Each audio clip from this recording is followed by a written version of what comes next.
नमस्कार, मैं राकेश परमार। मित्रों, वैसे आज तो सबसे बड़ा और सबसे महत्वपूर्ण मुद्दा था किसान आंदोलन, क्योंकि कल के किसान आंदोलन के बंद के बाद आज भारत सरकार और किसानों के प्रतिनिधिमंडल से मीटिंग थी। लेकिन मैं पहले भी ये कह चुका हूं कि कोई किसान आंदोलन है नहीं, ये आंदोलन है। इसमें ना तो किसान सम्मिलित है ना या किसानों का मैटर सम्मिलित है। इसमें बहुत सारे विरोधाभास है। मैंने पहले भी कहा था कि भारत की सरकार उल्टे पांव खड़ा होकर के किसानों की सारी बात मान लेगी, फिर भी धरना प्रदर्शन होगा, क्योंकि ये धरना देने के लिए हो रहा है, ये प्रदर्शन करने के लिए हो रहा है, ये किसी मांग की वजह से है नहीं। आपको 2 मिनट में बता दूंगा, आप भी समझ जाएंगे। सबसे पहले विरोधाभास देखिए कि इसमें कांग्रेस ने अपना समर्थन दिया है। वही कांग्रेस जिसमें आंदोलनकारी कह रहे थे कि हमने इंदिरा को ठोक दिया, मोदी को ठोक देंगे। उसी इंदिरा को ठोकने वालों के साथ कांग्रेस कंधे से कंधा मिला करके बैठी खड़ी है, अपना समर्थन दे रही है। आज राष्ट्रपति से भी मिलने गई थी कि भाई आप उन लोगों की बात मान लीजिए जिन्होंने इंदिरा को ठोक दिया था। अब कांग्रेस अपने आप को आदरणीय इंदिरा गांधी से अलग कर ले, हो सकता है अपने नफा नुकसान के लिए, अपने वजूद के खत्म होने के सर्वाइवल के लिए, वो एक संभव है। लेकिन मैं तो नहीं कर सकता, क्योंकि इंदिरा जी हमारे देश की प्रधानमंत्री थी। मैं इसी देश का नागरिक हूं जिस देश के वो प्रधानमंत्री थी। तो मेरे प्रधानमंत्री को ठोकने वाले लोगों के साथ मैं तो किसी तरह का सिंपैथी नहीं रखूंगा। कांग्रेस रख सकती है, उसको मुबारक हो। अब आते हैं कि इसमें सरदार जी लोग थे।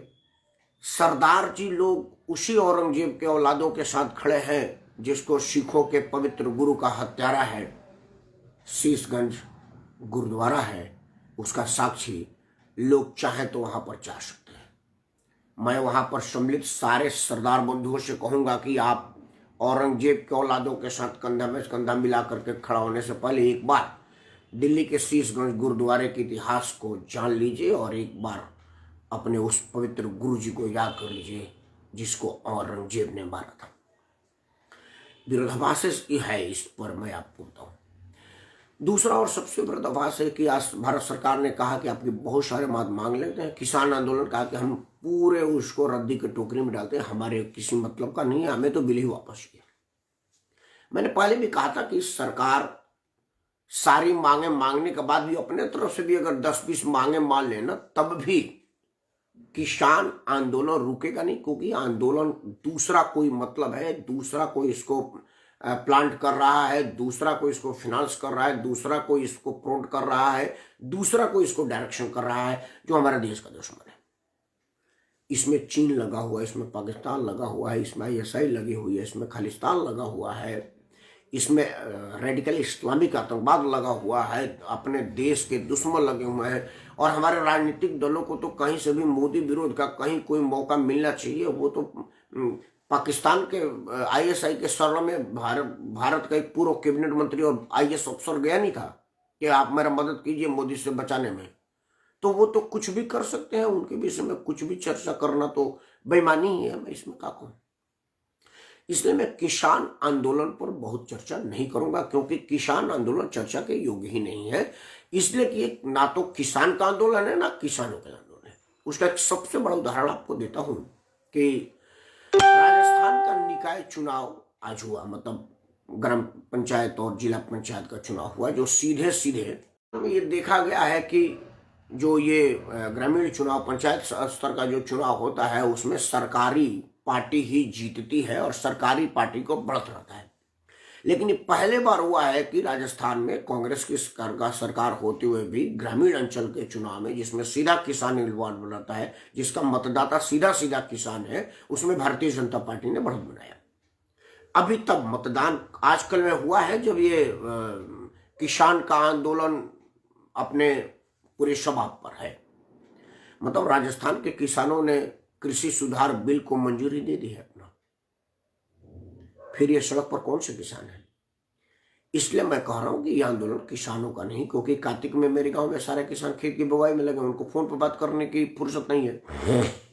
मैंने अपने गांव के चाचा बाबा भतीजे से फोन किया, भाई तुम्हारा किसान पर क्या आंदोलन, क्या मत है, जो मैं तुम्हारी बात रख करके कुछ फील्डिंग मिलकर बोले यार बात करना यार, गेहूं बुआई में देर हो रही है। मतलब बात करने का किसान के पास फुर्सत नहीं है, वो थोड़े होगा। खैर, आज मैं इस पर बात नहीं कर रहा हूं। आज भारत के लिए बड़ा गौरव का क्षण रहा कि भारत के वैक्सीनेशन सेंटर पर दुनिया में बहुत सारे देशों के राजदूत और वैज्ञानिकों ने दौड़ा किया और भारत का नाम बढ़ाया, भारत का मान बढ़ाया, भारत का नाम ऊंचा हुआ। आज सब के सब भारतीय वैज्ञानिक और भारतीय विज्ञान का लोहा माने जब उन्होंने हमारे वैक्सीनेशन सेंटर का दौरा किया और ये प्रमाणित पाया कि भारत में वैक्सीनेशन जो वो वैक्सीन बनाने की कंपनियां हैं वो बिल्कुल सही दिशा में जा रही है और देश दुनिया में अपना नाम रोशन कर रही है। मैं बड़ा गदगद था।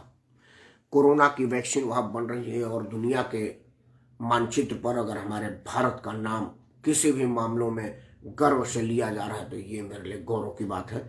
आज चर्चा इसी पर।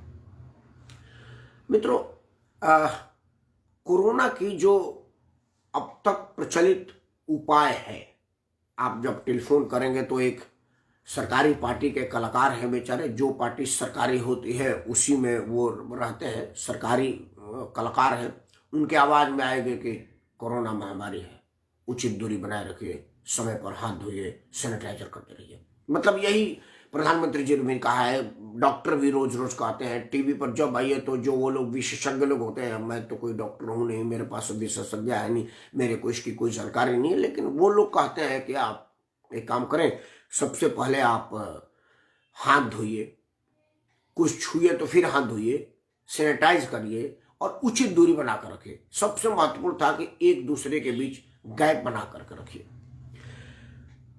एक और उपाय उन्होंने बताया था कि जी आपको कोरोना हुआ है या नहीं हुआ है ये जानने के लिए कम से कम 14 दिन तक क्वारंटाइन रहिए। 14 दिन में आपको ये पता चल जाएगा कि आप में कोरोना का संक्रमण है कि नहीं है। जैसे कोई आदमी बाहर की यात्रा से आता है तो उसको 14 दिन तक क्वारंटाइन रख दिया जाता है। आपने सुना होगा गांव से जो लोग बिहार उत्तर भारत में गए थे, ये पंजाब से दिल्ली से मजदूर, इनको वहाँ की सरकार ने अपने सरकारी व्यवस्था से अपने गांव से अलग स्कूल में या अलग अलग जगहों पर 14 दिन तक का क्वारंटाइन रखा था। अभी आपने देखा होगा महाराष्ट्र में मुंबई के पटना के एसपी गए थे तिवारी जी, तो उनको क्वारंटाइन रख दिया था कि भाई तुम आए हो बीमारी लेकर के हवाई जहाज से तो तुम 14 दिन तक की क्वारंटाइन रहो। आज उसी 14 दिन की क्वारंटाइन की मिथ्या या मिथक पर आपसे बात करूंगा, आपसे चर्चा करूंगा। मित्रों, सबसे पहली मान्य मान्यता है कि ये आपसी संपर्क में आने से फैलता है। हमने 14 दिन आज हो गए किसानों को आंदोलन करते हुए और दिल्ली के बॉर्डर को जाम करते हुए और वहां बैठते हुए। आप सबने समाचार में देखा है कि कोई भी किसान मास्क नहीं लगाया है और किसी ने भी कोई सोशल डिस्टेंसिंग का पालन नहीं किया। वो एक दूसरे के साथ चढ़ के बैठे हुए हैं। मतलब वहां पर ना तो सोशल डिस्टेंसिंग का पालन हो रहा है, ना मास्क हो रहा है, ना ही कोई सैनिटाइजर और हाथ धोने का प्रबंध है। 14 दिन तक वो एक दूसरे के साथ रहे हैं, लेकिन अब तक वहां पर कम्युनिटी स्प्रेड का खतरा, सामुदायिक संक्रमण का खतरा अभी तक किसी समाचार चैनलों पर नहीं आया। ना ही उन सरदार भाइयों ने, ये जो आंदोलनकारी किसान, जो कथित किसान है, जो अपने आप को किसान कह रहे हैं, जो भी वो भीड़ तो भारतीय ही है, वो बेशक God by anyone someone bill से अलग बात है, लेकिन भीड़ तो भारत की ही है। तो उनमें से किसी ने ये दावा नहीं किया कि भाई मुझे कोरोना संक्रमण हो गया, मैं कोरोना पॉजिटिव पाया गया हूं, जबकि 14 दिन से वो सब के सब लोग एक दूसरे के साथ रह रहे हैं। अब आते हैं 14 दिन से पहले। आपने देखा बिहार में चुनाव था और चुनाव में नेताओं की रैली हो रही थी। उन रैली में तमाम भीड़ इकट्ठा हो रहा था सभी पार्टियों में। उसमें राजद के नेता के रैली में भी भीड़ हो रहा था, कांग्रेस में भी हो रहा था, जनता दल में हो रहा था, भारतीय जनता पार्टी में हो रहा था, नीतीश कुमार के रैली में हो रहा था। मतलब भीड़ सबके सामने था और कोई मास्क नहीं लगाया था। आपने देखा होगा कि समाचार चैनल पर कई पत्रकारों ने कहा कि आपका मास्क कहाँ है, तो बोला कि गमछी लपेटे हैं। जेब में रखे हैं, बाद में लगाएंगे, मतलब वो मास्क लगाए नहीं थे। बिहार से भी अभी तक कोरोना के कम्युनिटी स्प्रेड का कोई खतरा, सामुदायिक संक्रमण का कोई समाचार नहीं आया है कि वहां कोई अचानक संक्रमण बढ़ गई हो। इसी तरह से दुनिया में अब एक आवाज उठने लगा है कि हम वैक्सीन नहीं लेंगे। आज ब्रिटेन के एक शहर में, जहां पर आज कोरोना का पहला वैक्सीन लगाया गया, वो एक बुजुर्ग महिला ने आज कोरोना का वैक्सीन लगवाया है। इंग्लैंड के प्रधानमंत्री भी वहां पर थे। उसी इंग्लैंड में, उसी शहर में जहां एक महिला प्रधानमंत्री की उपस्थिति में वैक्सीन ली, उसी के शहर में एक उसी के उम्र की नारा लगा रही थी। मैं ये तो नहीं कह रहा कि आप वैक्सीन ना लीजिए, नारा लगाइए, लेकिन मेरा प्रश्न तो आपके सामने बढ़ता नहीं कि भाई जो मान्यताएं हैं, जो हम लोग को बताया गया है कि भाई आप एक दूसरे के संपर्क में आइए तो नियमित अंतराल पर हाथ धोइए, चेहरे पर मास्क लगाइए और उचित दूरी बनाकर रहिए। किसान के आंदोलन में वो सारी चीजें नहीं पूरी की जा रही है। ना तो वहां पर कोई सोशल डिस्टेंस है, ना ही वहां कोई मास्क लगाया हुआ है, ना ही वहां कोई सैनिटाइजर इस्तेमाल कर रहा है, ना ही नियमित अंतराल पर हाथ धो रहा है। दूसरा और सबसे महत्वपूर्ण बात कर रहा हूं कि अरविंद केजरीवाल उस रैली के समर्थन देने के लिए गए थे। मैं अरविंद केजरीवाल को इस लायक ही नहीं मानता कि उनके साथ किसी चीज की उम्मीद करूं, लेकिन केजरीवाल उस रैली में गए थे तो उनके आजू बाजू जो लोग उनसे बात कर रहे थे, उसमें से कोई आदमी मास्क नहीं पहना था। केजरीवाल ने उन लोगों की चालान क्यों नहीं किया? क्यों नहीं कहा कि आप हमारे टेरिटरी में हैं और हमसे खुद ही मिल रहे हैं और मास्क नहीं पहने? 2000 रुपये का चालान हमने नाफिज किया हुआ है कि जो आदमी मास्क नहीं पहने उसको 2000 का चालान करेंगे। तो क्या है आपका डंडा वो गरीब ठेला वाला, रिक्शा वाला, ऑटो वाला, मोटरसाइकिल वाला, जिसकी नाक से थोड़ी सी नीचे उतर गई, आप उसको 2000 का चालान करेंगे? और वो जो लोग सैकड़ों के संख्या में आपके कपार पर बैठे होंगे, आप उनके जहां जाकर के प्रणाम करके आएंगे? कोई गरीब आदमी बड़े मुश्किल से अपने यहाँ वहां से पैसा इकट्ठा करके अपनी बेटी की शादी कर रहा है, आपके लोग वहां पर पहुंच जा रहे हैं करे कि हाँ जो 20 रुपये का चालान हो गया, आपने गिनती से ज्यादा लोगों को इकट्ठा कर लिया है। क्या नैतिक जिम्मेदारी बनती है केजरीवाल के पास? जबकि केजरीवाल उस रैली की समर्थन दे चुके हैं और वहां जाकर किसानों से मिल चुके हैं, खुद अपने आंखों से देख चुके हैं कि वहां पर कोई भी आदमी मास्क नहीं लगाया।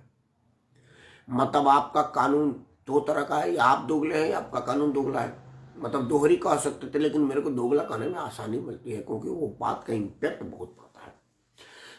किसी को बुरा लग रहा हो तो लगे, लेकिन केजरीवाल को ये प्रश्न का जवाब तो देना ही पड़ेगा कि दिल्ली में तुम्हारे गर्दन पर बैठे, तुम्हारे कपार पर बैठे लोगों का तुमने क्यों नहीं चालान काटा, जब स्वयं वह आप गए हुए थे देखने के लिए कि आप तो मास्क पहने थे, लेकिन आपके आसपास जो किसान आपसे बात करते उसमें से एक भी मास्क नहीं पहना था, सोशल डिस्टेंस नहीं था। सोशल डिस्टेंस तो आपके साथ भी नहीं था।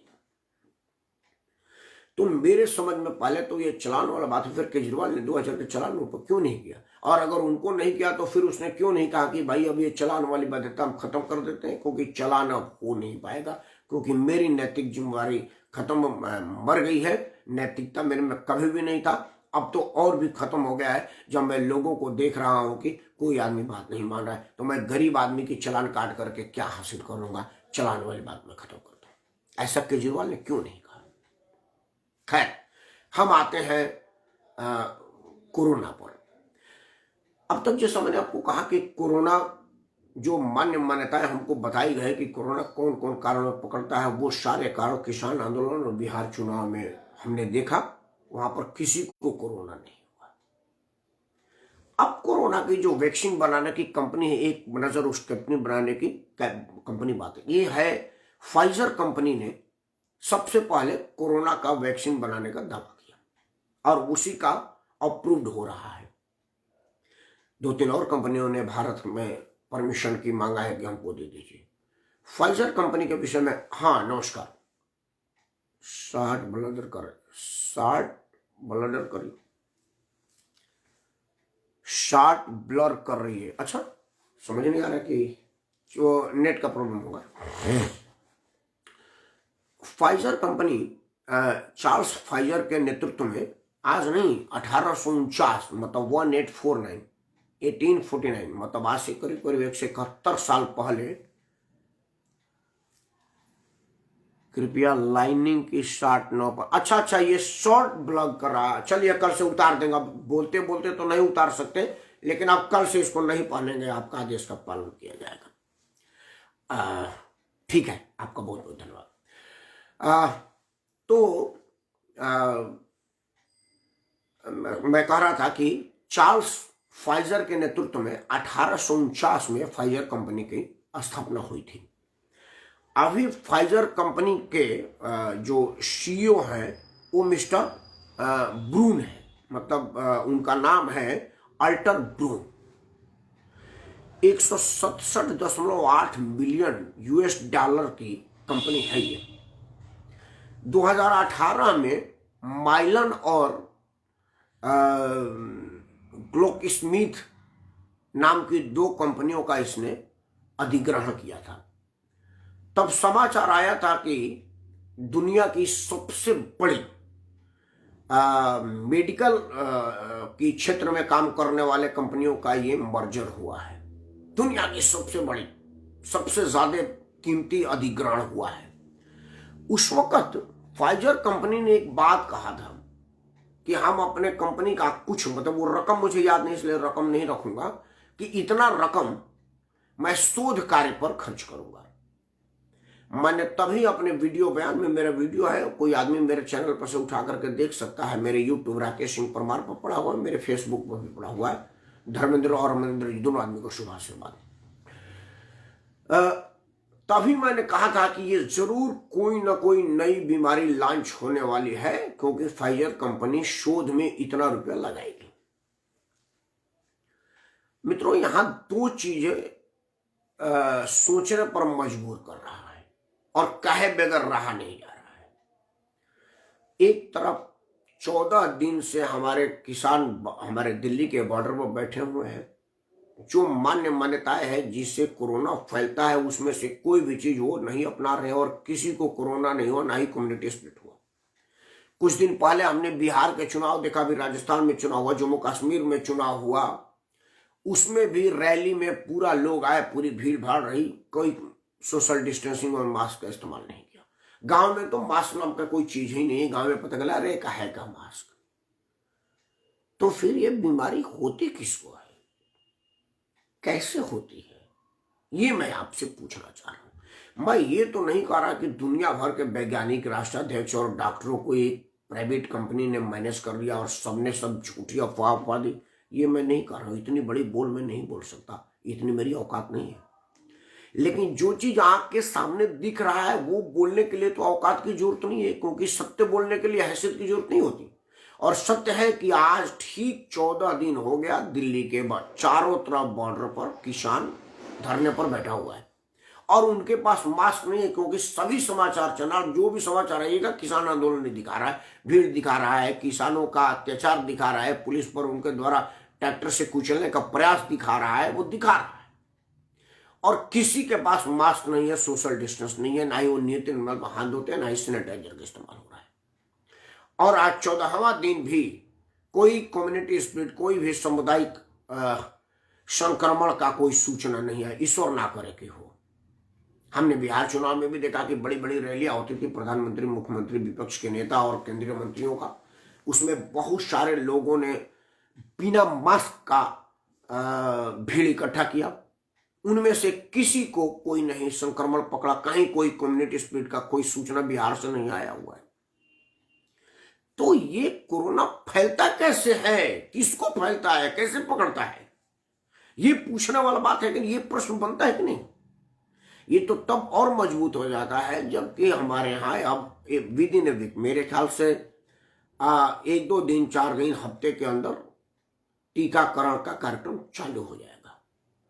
और टीकाकरण में दूसरे या तीसरे स्लेब में हम जैसे लोग आ जाएंगे, क्योंकि पहला स्लेब है वृद्ध लोग और फाइटर लोग जो कि कोरोना से लड़ रहे हैं, जो डॉक्टर, नर्स, सिपाही लोग हैं। दूसरा है अति वृद्ध जो 70-80 के ऊपर है। तीसरे में हमारा उम्र है, बल्कि मैं दूसरे में भी आता हूं, क्योंकि उम्र में आपका 50 साल से ऊपर उम्र हो और आप शुगर बीपी के पेशेंट हो। तो 50 साल से ऊपर मेरा उम्र हो गया है, तो शायद मैं दूसरे स्लेब में ही आ जाऊं। तो मुझे तो चिंता करना पड़ेगा ना कि दूसरे लाट में मैं हूं टीका लेने के लिए। तो टीका लेने से पहले मैं ये पूछूंगा ना कि भाई टीका किस बात का ले रहा है, क्यों ले रहा है, क्या कारण है, इसका इस्तेमाल क्या है, इसकी वजह क्या है। क्योंकि कोरोना तो हमारे देश में जो जो कारण बताया जा रहा है उनमें से किसी को नहीं हुआ है। ये बात मेरे लिए बड़ा अहम है, मेरे लिए जाना जरूरी है। और तब और महत्वपूर्ण हो जाता है जब फाइजर कंपनी, अमेरिका की, यूनाइटेड स्टेट ऑफ अमेरिका की कंपनी है, और 1849 में ये कंपनी बनी है, और तब से अब तक लेकर के इसने जो जो काम किए, इसके काम की कार्यप्रणाली पर भी एक बार चर्चा हो जाए तो लोगों का संदेह और पुख्ता हो जाएगा कि इस कंपनी का टीका ले या ना ले। मित्रों, हमारे राजनेताओं को, हमारे डॉक्टरों को और हमारे लोगों को ये बात बताना पड़ेगा कि कोरोना महामारी कैसे फैलता है, किन किन को फैलता है, क्योंकि जो मान्यता है वो झूठी साबित हुई है। कम से कम किसान के आंदोलन और बिहार के चुनाव, जम्मू कश्मीर का चुनाव, अभी राजस्थान में चुनाव आया है जिसमें सभी लोगों ने, करीब करीब ज़्यादातर लोगों ने भारतीय जनता पार्टी को अपना मतदान दिया है, मतलब कृषि सुधार को अपना आशीर्वाद और समर्थन दिया है। तो इसको देखते हुए तो कहना पड़ेगा कि कोरोना किससे फैलता है, कैसे फैलता है और किसको फैलता है। मित्रों, मैं वीडियो के बंद करने से पहले इधर कुछ दिनों से कहता हूं कि जब तक दवाई नहीं तब तक ढिलाई नहीं, कृपया उचित दूरी बनाए रखिए। लेकिन मैं आज अपने ही वीडियो में इस बात को गलत साबित कर रहा हूं कि क्या उचित दूरी बनाए रखिए। सिख आंदोलन, किसान आंदोलन में कोई दूरी नहीं है, और वहां पर कोई कोरोना की मजबूरी नहीं है, कोई सूचना नहीं है। बिहार चुनाव में कोई मास्क नहीं लगाया, कोई सोशल डिस्टेंस नहीं लगाया, और कहीं कोई कोरोना नहीं है। तो मैं आपको सोशल डिस्टेंस बनाने का कैसे अनुरोध करूं, हाथ धोने का कैसे अनुरोध करूं, और टीका लगवा लिए ये भी मैं कैसे अनुरोध करूं। ये अनुरोध जरूर करूंगा कि अगर आपको लगता है कि आप भी मेरे ही तरह से सोचने पर मजबूर हो रहे हैं कि कोरोना कैसे फैलता है, तो कृपया मेरे वीडियो को लाइक करें, शेयर करें, और अपने अपने माध्यम से अपने अपने सरकार और जनप्रतिनिधियों के पास पहुंचाएं कि कृपया टीका लगाने से पहले हमको बताया जाए कि कोरोना फैलता कैसे है। अगर लोग कहेगा कि सोशल डिस्टेंस ना मेंटेन कैसे फैलेगा, तो आप बोलिएगा कि ये जो 14 दिन से आज किसान पड़े हुए हैं, क्या उन्होंने सोशल डिस्टेंस मेंटेन किया हुआ है। फिर आप कहेगा कि मास्क ना लगाने से होता है, तो बताइएगा कि वो बिहार के चुनाव में प्रधानमंत्री और मुख्यमंत्री के सामने सारे लोग रैली में आए थे, उसमें से कितने लोगों ने मास्क लगाया था। फिर वो कहेंगे कि नियमित रूप से हाथ धोने से होता है, तो बताइएगा कि ये जो राजस्थान में मतदान हुआ है उसमें से कितने लोगों ने हाथ धोया। वो सबके सब एक दूसरे के कंधे में कंधा मिला करके मतदान किए। जो मान्य मान्यताएं, जो एडवाइजरी जारी की गई थी सरकार के द्वारा, डॉक्टरों के द्वारा, वैज्ञानिकों के द्वारा, उनमें से कुछ भी नहीं हुआ है। मतलब कुछ है जिस पर पर्दा है, या कुछ है जो हम सबों को जानकारी नहीं है। वही चीज जो हमें जानकारी नहीं है उसकी जानकारी हासिल करनी है, तभी जाकर के हम कोरोना के लड़ाई में आगे बढ़ पाएंगे, आगे रह पाएंगे। नहीं तो भारत सरकार के उन सभी उच्चाधिकारियों और संबंधित अधिकारियों से मैं हाथ जोड़ के प्रार्थना करता हूं कि कृपया एक बार अपने लोगों को जरूर बताइए कि कोरोना होता कैसे है, किसको है और कैसे है। इन्हें शब्दों के साथ मैं राकेश परमार, ये फर्जी लोगों के द्वारा किसान आंदोलन का बहिष्कार और इसको बिल्कुल ना मानते हुए आपसे गुजारिश करता हूँ कि कृपया आप भी न माने, क्योंकि ये किसान नहीं है और इनका आंदोलन किसान के लिए नहीं है। जय जवान, जय किसान, मेरा संविधान सबसे महान।